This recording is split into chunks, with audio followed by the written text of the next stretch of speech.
jarayonlari asosida olingan polikarbon kislotalar va ularning funksional material sifatida qo'llanilishi haqida qisqacha va tushunarli qilib gaplashamiz. Bugungi kunda avvalo polimer chiqindilari, xususan PET plastik idishlar, paxta poyasi, yog'och qobig'i kabi biomassa chiqindilari kabi ekologik muammo tug'dirmoqda.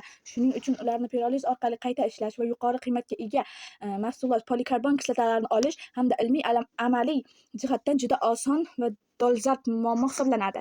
Tadqiqot davomida ushbu chiqindilar 420–550 gradusda va inert gaz azot muhitida piroliz qilib olinadi. Piroliz natijasida hosil bo'lgan mahsulotlar xromatografik usullar yordamida ajratib olinadi. Natijalar shuni ko'rsatadiki, olingan polikarbon kislotalar asosan triftal, izoftal,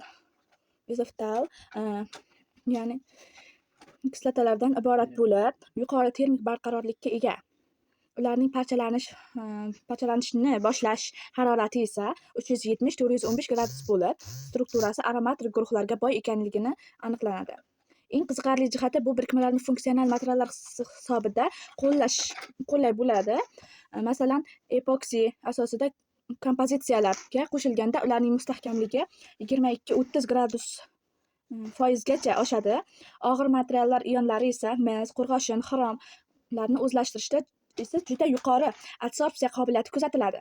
Bundan tashqari, katalizatik faoliyat deyarli 2 barobar oshadi. Umuman olganda, pirolizdan olingan polikarbon kislotalar nanokompozitsiyalar, ina o'tkazuvchanlik va membranalar korroziyaga chidamli qoplamalar, ekologik toza bog'lovchi materiallar va boshqa ko'plab sohalarda qo'llash uchun katta imkoniyatlarga ega bo'ladi.